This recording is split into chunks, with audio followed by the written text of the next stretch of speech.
ընտրություններից 6 ամիս առաջ այս պարգևատրումները, այսպես ընտրակաշառքի թիմին կողքը պահելու, օրինակ կարող եք մյուս անցած տարի էլ անեք, ինչու հենց ընտրությունների նախաշեմին այսպիսի որոշում, պիլոտային ծրագիր, ըստ տեղեկությունների մեծ մասամբ պետական համակարգում յուրայիններին պարգևատրելու։ Ձեր հարցի պատասխանը թաքնված է այն քանակի մեջ, թե ինչ թվով մարդիկ են դիմել քաղաքացիական պայմանագիր կուսակցության ցուցակում ընդգրկվելու համար։ Թիվը գրեթե 400, այսինքն դա ցուցիչ է, որ մարդիկ առանց որևիցե պարգևավճարի, առանց որևիցե ինչ-որ ձեր ասած խրախուսման, ճակերտավոր շատ լավ գիտակցում են, որ Հայաստանի Հանրապետության գալիք ընտրություններում քաղաքացիական պայմանագիր կուսակցությունը մեծամասնություն է կազմելու եւ դրա համար որևիցե մեկին պարգևավճար տալ եւ դրանով խորախուսել կարիք չկա եւ ել չեմ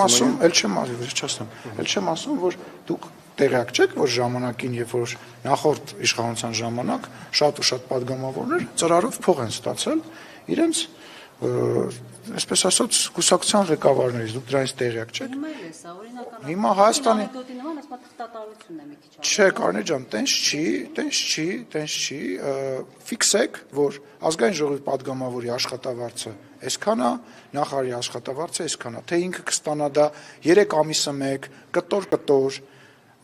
դրամ առ դրամ, թիվը էդ է, այսինքն ինքը ստանալու է մոտավորապես 1 միլիոն դրամին հասնող, միջինը 1 միլիոն դրամին հասնող աշխատավարձ։ Հայաստանի Հանրապետությունում ազգային ժողովի падգամավորի աշխատավարձը ֆիքսեք ձեր համար, մոտավորապես, 1 միլիոն դրամ է։ Թե ինքը 500,000 դրամը ամեն ամիս կստանա, այդ մնացած 500,000 դրամները կհավաքվի եւ տարվա վերջում իրան դա կփոխանցվի, 3 ամիս հետո կփոխանցվի, դա արդեն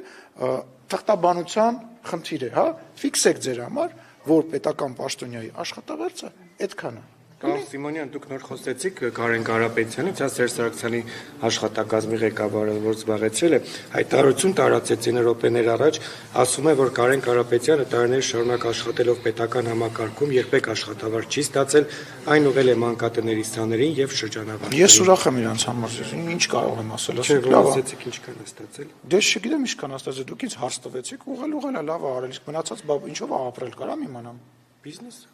Այսինքն բիզնեսմեն է եղել եւ եղել է ազգային ժողովի падգամավոր։ Լավ, եկեք բանով չզբաղվենք, էլի բոլորը շատ լավ գիտեն, ինչի մասին եմ խոսում, ինչի մասին ենք խոսում եւ թե գործարա, թե բարեր այդ կներեք, էլի բարերարությունը, այդ ձևական բանը վերջացրեք, էլի։ Մարդկա այնքան շատ է օգնում եւ դրա մասին որևիցե մեկը ոչ մի բան չի իմանում։ Դեպ դուք էլ, եթե չեմ սխալվում։ Ես ոչ մի իմ մասին մի խոսեցեք, կարևոր չի ես ինչ եմ անում կամ ոնց եմ արի, ես դրանով ինձ գովազդելու որևիցե տրամադրություն չունեմ։ Այսինքն ինչ որ մարդիկ ինչ որ բարերարություն են անում եւ դրա համար հարկային արտոնություններ են ստացել եւ իրենց բիզնեսները զարգացրել են եւ միլիոնավոր դոլարների աշխատավարձ են եկամուտ են ստացել, իրանց այդ մի 500-600,000 դրամ, 1 միլիոն դրամ աշխատավարձը տարվա մեջ մի անգամ տվել են մի մանկատանը, մի րոպե։ Ես որևիցե ձևով չեմ մեկնաբանելու, ես ֆոնդ ունեմ տարեկան եւ այդ տարեկան ֆոնդը ես միջև վերջ գրեթե սպառում եմ եւ 100 տարբեր վիրահատությունների, չգիտեմ,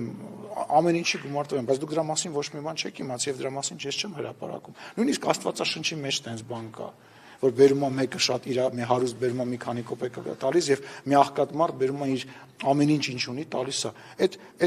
թարգեք վերջացրեք այդ բանը, դրա վրա խաղալը ես բարեգործություն արեցի եւ բարեգործները, իսկական բարեգործները չեն աղաղակում, որ իրանք բարեգործ են։ Դա աղաղակելու համար չի։ Այն մարդը, որ աղաղակում է, որ ինքը բարեգործություն է անում, ամենավատ բանն է անում։